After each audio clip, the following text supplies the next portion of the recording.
Hi, folks.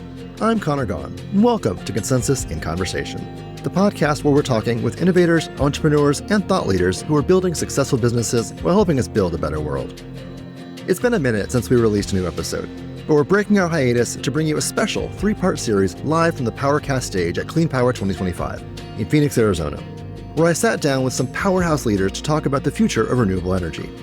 For this first episode, I'm so excited to introduce you to Sandhya Ganapathy, CEO of EDP Renewables North America, and Tristan Grimbert, CEO of EDF Power Solutions North America. Sandhya and Tristan bring together decades of experience and oversee billions in investments across wind, solar, storage, and innovative energy solutions. In this conversation, we explore how they're navigating rapid industry change, leveraging cutting-edge technologies like AI and advanced storage solutions, and addressing both the opportunities and challenges shaping the clean energy landscape. We'll discuss the urgency of grid modernization, the economic impacts of climate change, and why maintaining policy stability is crucial for the industry's long-term success. Perhaps most importantly, Sandhya and Tristan share what it takes to build trust, resilience, and equity into the renewable energy transition. Stay with us for an inspiring dialogue about how these leaders and their companies are not only transforming our energy systems, but also shaping the future of sustainable growth. All right. Good morning. My name is Conor Gaughan. I am the publisher and CEO of Consensus Media and host of Consensus in Conversation, a podcast where I interview great CEOs of great companies from around the world who are doing good work to make the world a better place. We have 2 of those CEOs right now to talk to. For a conversation about innovation, scale, and leadership with 2 of the industry's most influential CEOs. Sandhya Ganapathy is the CEO of EDP Renewables North America, and Tristan Grimbert is the president and CEO of EDF Power Solutions North America. And these 2 are steering some of the biggest platforms in the industry. They've got bold perspectives on what it takes to lead through this pivotal moment. We don't have a ton of time, so we're only going to do brief intros.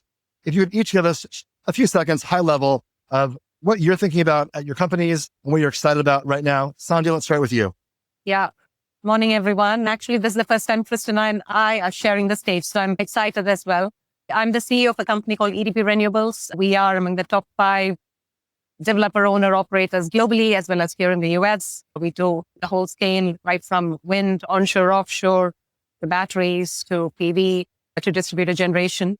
Look, in the US, it's a great time to be in. On one side, we have fantastic demand like never before because we went through a long period of, sort of almost flat demand because of efficiency.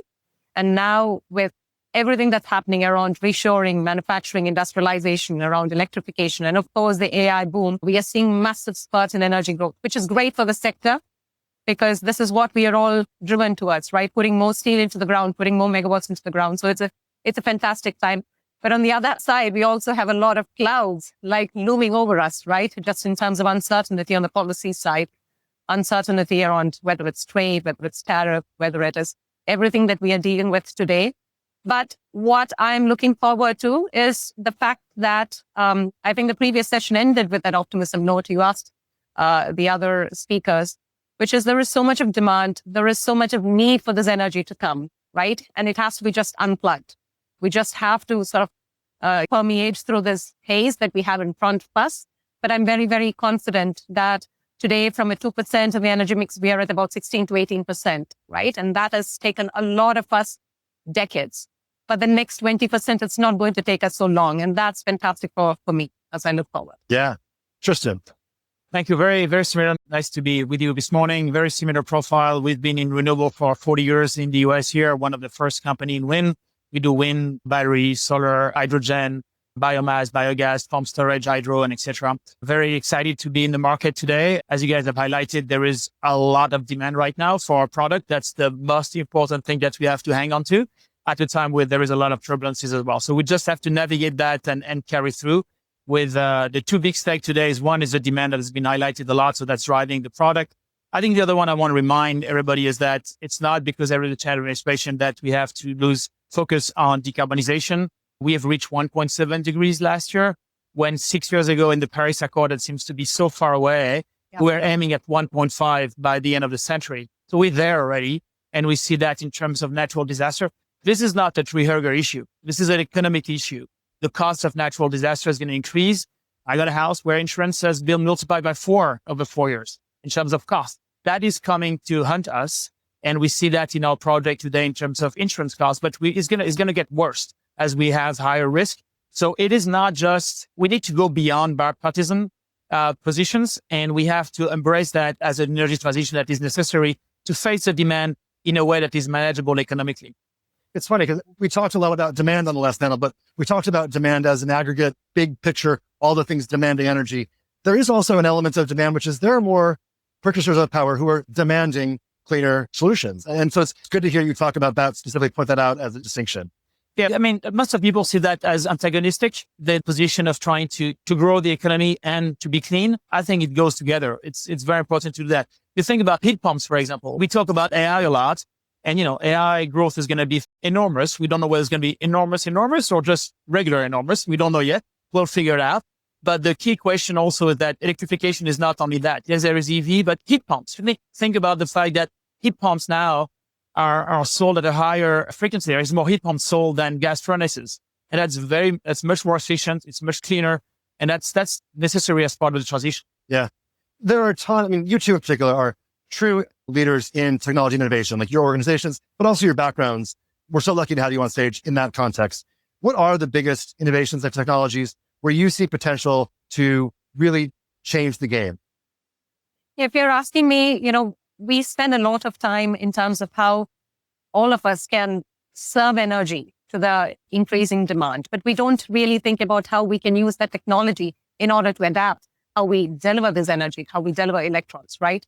From small things like we can, of course, use AI. Something which we are doing in-house, which is how can you predict weather better? Super important, right? Let's start with small of those things. How can you do better predictive maintenance of your projects? Because all these add up to it. And of course, then we're talking about having a very dynamic grid. For example, how can the RTOs, ISOs, they use AI for making sure that they're able to process the queues which are in the system. These are very, very, sort of basic things, but it can go a long, long, long way. And, you just don't have to do a massive overhaul of the current infrastructure that you have. You can do smaller things and ensure that the leakage of energy and improvement in the efficiency of how energy is delivered, that is enhanced. And so when I think about technology, it can range the entire gamut from better weather forecasting to better operations to transmitting the electrons in a better way so that your efficiency is much better. To, of course, then the next step of innovation, just in terms of course, we are here where we are, like 30 years back, we didn't even think about batteries, right? We didn't think about hydrogen. We didn't think about a lot of things that we could be doing in a cleaner way. Now we are much, much ahead. I think that technological innovation will happen. But most important thing is how do we integrate technology in making sure that all the stakeholders involved, it's not just the developers, it's not just the off-takers, but everybody who are instrumental and who are required in order to supply electrons in the grid, they are adapting as well and working together. Yeah. Tristan, how are you guys thinking about innovation and emerging technology? So maybe giving you two examples. So of course, it's very important and you always have to be at the forefront of innovation. Digitalization is a very big move that we have embraced with digitalizing all of our operating assets. But the key thing, 2 years ago, I was at a summer seminar of EDP. EDP is a great research institute here in the US that we were part of for more than 20 years. And they're really good at looking at what's going to happen, that's going to change the game. And at every panel at the end, they say, if you had a magic wand, what would you do? I was in the audience and I was keep thinking, I want 12 to 36 hours of storage for $10 per kilowatt month. That's what the grid needs today. Stabilization of the grid is essential and you can do it different way. By the way, I haven't found that yet. It's way more expensive than that. Unfortunately, today, the new technology that we're expecting, like compressed air or flow batteries and etc., remains pretty expensive. The cost curve is not as steep as we were hoping for. So we're looking at other aspects to find that magic wand. Again, the challenge here is finding storage for either going overnight in California or for going over a weather event in Texas. That's pretty much the way I'm looking at it. It's either half a day or 3 days. It's somewhere in between. That's really the magic. So we think it both ways. One is using old technology, like pump storage. That's why we have invested into pump storage recently in the US. It has been very hard to permit in the US and the cost remains very high.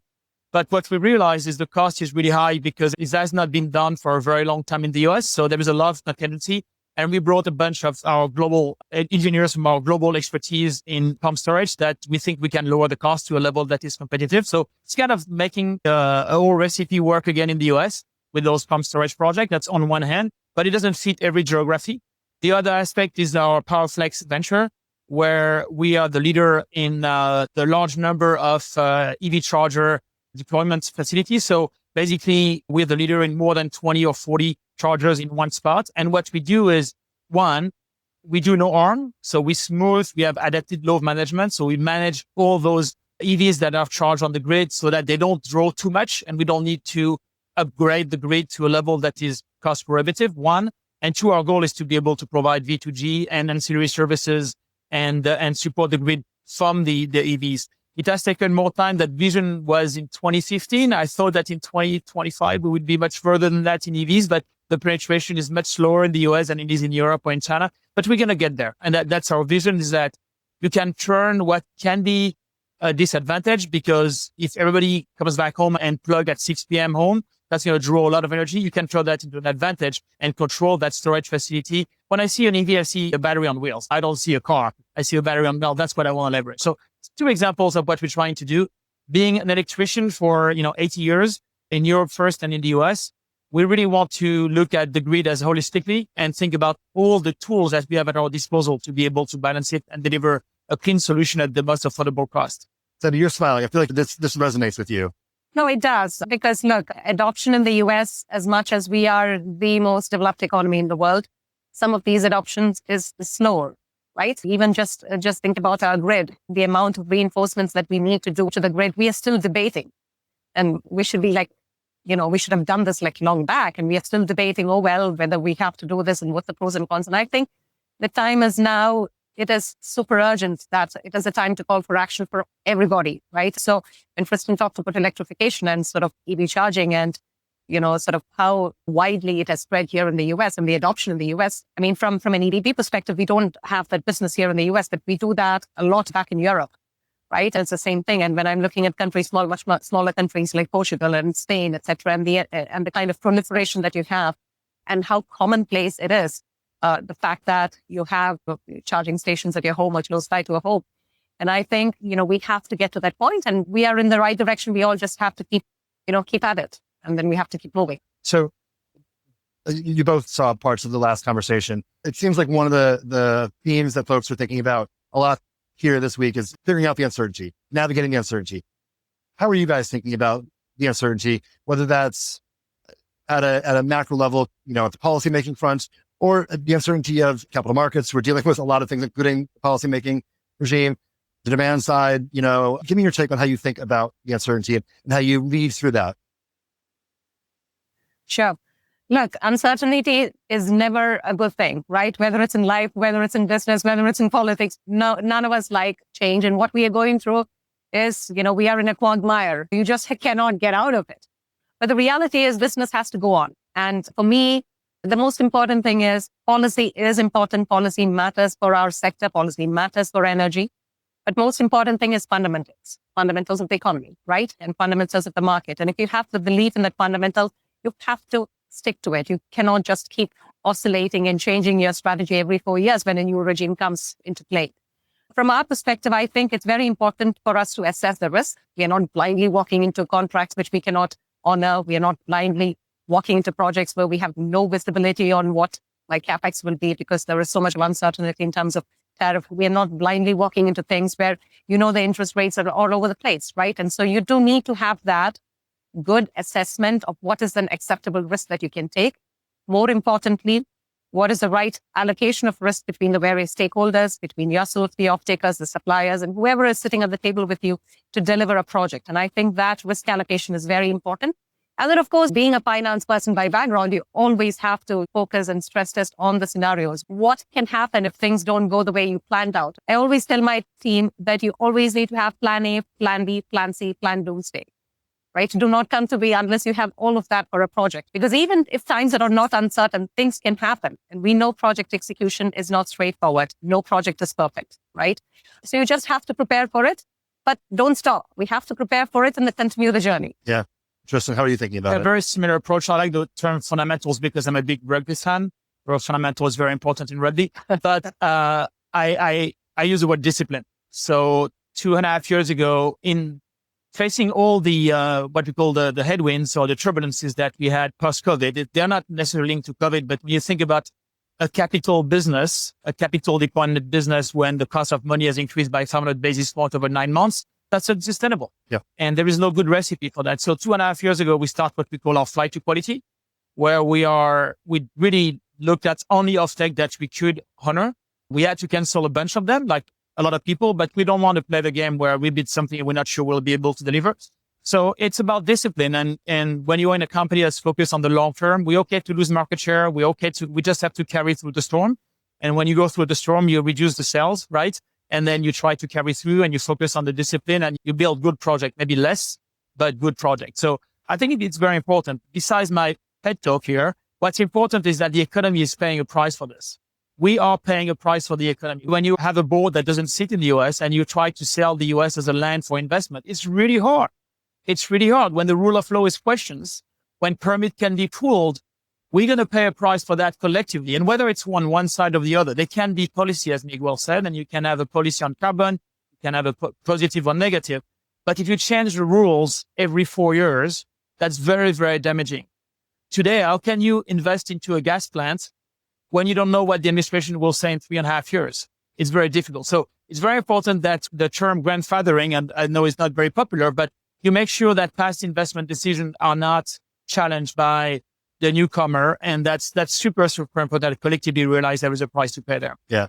As you look out at kind of industry leaders and the sector that's engaged here right now, thinking about building for the future, Sandhya, what's your message for folks, your call to action, the industry? What can the industry be doing now? Yeah. Look, I think the industry is much more connected today than in the past, right? I mean, I've been doing this for the last almost 15 years. And I think since the start of my career in renewables, we have foraged together because there is a collective voice and we are coming together, which is fantastic. So that's one. Number two, it is very important for us, or at least from my perspective, that this is not an ideology battle. Okay, let's get it right. We are not fighting to convince the world that they should believe in what we believe in. We don't have to. End of the day. We have a huge responsibility, as I already mentioned. Now we are not 2% of the mix. We are 16 to 18% of the mix. That also means to say that we have a huge responsibility to ensure that we are able to contribute towards the energy needs of the nation. And we have to, whether it's on the field, the way we develop, the way we manage our community relations, we have a huge responsibility because that not just impacts our own project, it impacts the entire sector. It's the credibility of the sector at stake. And let's all remember that when we build a project, we are speaking for the industry as a whole. We're not just speaking for our own companies. And so have to have that wider perspective, that larger perspective. And more importantly, especially I see a lot of young people here, I think you have to believe in what we can do. We have done a lot and you have to continue the fight. And this is, again, as I said, this is not about ideology, but we have our righteous share in the energy mix. The energy mix has changed and it will keep evolving. And that's so fascinating about energy, right? The map keeps changing and the mix will keep changing. But we have our rightful share there. And we have to do our best in order to make sure that we are able to contribute and get things on the ground. Tristan, how about you? What would your message be for the industry? Well, I think the immediate call to action is to fight against the House bill and call a representative and call your senators. There could be policy, there can be changes, but in an industry like us where it takes 4 to 10 years to develop a project and to deploy capital over a long period of time, you need time to readjust. So if there need to be a landing, it cannot be a crash. And what the House just, switch gears and propose something much more radical, we need to fight that. That's the immediate call to action. Another example is the foreign entity of concern that is part of the bill, which prevents tax credit for any project that has any material that comes from China. When you understand that rare earth is refined, 90% in the world is refined in China, it's just not feasible. So you can do that. Bringing manufacturing in the US, of course. We brought wind. I remember in 2010, we were fighting like crazy to tell the wind OEMs, you have to be in the US because I don't want to deal with your transportation issue over the ocean. I don't want to deal about Euro. I want a local manufacturing. We've done that in solar. We brought solar manufacturers here. 200 factories, thanks to the IRA, and $3 trillion, I believe, have been decided based on the IRA. We can do that, but we cannot do that overnight. We need a couple of years. You need to have visibility, certainty, as I was mentioning earlier, and you need a little bit of time to build those factories and etc. So I think we're in good shape. Overall, contrary to the last panelist, I'm not an optimist. I'm an obstinate pessimist, meaning that I will see the world in dark and I keep going. But we are part of the solution. The industry is much more resilient than it was 20 years ago when I started. We have an economic weight and we are part of the solution. The nation needs us to fill both the energy need and to transition to a cleaner energy. So I'm optimistic from that point of view. But the next few years are going to be a little bit with turbulences, I'm afraid. No, I think it's important. I mean, I look around and you see the potential community of participants that can be self-advocating within their local state houses, in Washington, D.C. Now seems to be the time, if ever, that folks should activate. If you had an audience with, if this room were filled with folks from Congress instead of industry participants, what would you tell them right now? Well, give it PG, please. Of course. One of my motto in life is often wrong, always sincere. So I always say what I think. And what I want to convince them is that we're not a partisan issue. We're a bipartisan issue. It is time to reunite, to build something better for ourselves and for our kids. And we can go above the radicalism to absolutely have to be against what the other guy said. And that we are both economic growth and a cleaner future. That's very possible. Yeah. That's what I want to convince them above. And I'm a bit of a dreamer. So I'm hoping we can reunite. United we stand, right? I think it comes from somewhere rather than being divided the way we are today. That's my little dream. I can sense a little bit of optimism in there. I don't know. I'm sorry. Sandhya, what about you? I would just say that, look, we are part of the solution. It's very important to understand that. You, Congress, have a problem. The country has a problem. We don't have enough energy, right? We don't have enough energy. We don't have enough energy which is affordable. We don't have enough energy which can make us secure. And we are the solution right now. You don't have to pick one technology or the other. This is not about picking sides, but this is allowing everybody. It's an all of the above approach. Everybody needs to be there, and we have earned a rightful place over time. Let the market decide. The US is fantastic in the fact that the market has always decided what technology should play. Let the markets decide. You support from a policy perspective, but let policy not decide. Let the markets decide, and policy should accommodate and support. Yes. I'm going to lean into that sense of optimism that I just got in that last question, Tristan, and apologies for forcing you to see the sunshine. But what are you optimistic about right now here today? I think it's what I mentioned about the fact that we have the critical size, that the industry is resilient, that we are in the middle of a storm. We may reducing sail a little bit and taking a little bit of waves in our faces, but we can do that. We can carry through. And I'm hoping that we can reconcile. ACP has been fantastic to reach out to both sides of the aisle. And we have support on both sides. It's just that publicly today, the political discourse is radicalized, but I'm hoping we can go beyond that. And because we're a big industry and we can carry through, we will unite people to build the project we need to build for the US. Yeah. Sandhya, what about you? What gives you hope or fills you with optimism? I think this, right? What we see in front of here, I completely resonate and echo with Tristan's comments. The fact that we've gone through a lot as a sector, right? I mean, back in the days, we used to be wondering whether sitting in December, we used to be wondering whether Congress will act and renew the incentives. We have gone through the COVID and, all the supply chain disruptions to the UFLPA and everything that we went through. So we have gone through a whole lot. Of course, what we are going through is nothing compared to, the other way around. It's manifold compared to what we have ever gone through. But having said that, the industry is resilient, right? The strength of the industry and all of us working together, I think we can push through it. But more importantly, the country has great fundamentals. There is so much of demand. We are part of the solution, and now we have to just keep working. And if there is one thing, going back to Tristan's comment, if you guys have not called your representative, your senator, now is the time. Please go out, take your phones, call them and say that we do need the reconciliation bill that would support the industry. Yeah. As someone who's not directly in the industry, I come to this event and I walk these floors and you see the people, you see the energy, so much steel going into the ground, and you see how that's translating into economic development in communities and jobs and a more reliable grid. And it's hard not to be optimistic. I don't know. I hope everyone has that same sense of optimism walking around today that I certainly do. Thank you to ACP for the first of all PowerCast today. Thank you to Sandhya and Tristan for joining me. And I know there's more to come on the stage, so stick around and keep watching. Thank you guys. Thanks.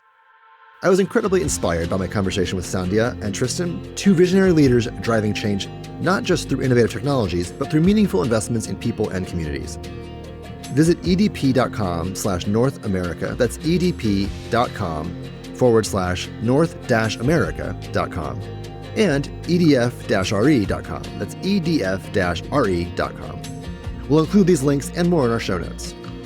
This episode is part of our special Clean Power 2025 series, recorded live from the PowerCast stage in Phoenix, Arizona. You can find more of Consensus in Conversation wherever you get your podcasts. Consensus in Conversation is hosted and executive produced by me, Conor Gaughan. You can connect with me on LinkedIn and Instagram at ckgaughan. This episode was produced by Kate Tucker for Consensus Media in partnership with American Clean Power. Special thanks to our PowerCast production team, ACP's Senior Manager of PowerCast, Hannah Papp, James Lampeter of Diamond Pro Audio, and Slide Spiel Video Production. Gratitude, as always, for the team at Consensus Media, including Greg Harrigal on research and Patrick Gallagher. Consensus in Conversation can be found on Apple Podcasts, Spotify, YouTube, or wherever you listen. If you like the show, please give us a follow and leave a review. It makes a big difference. Thanks so much for listening. We'll see you next time.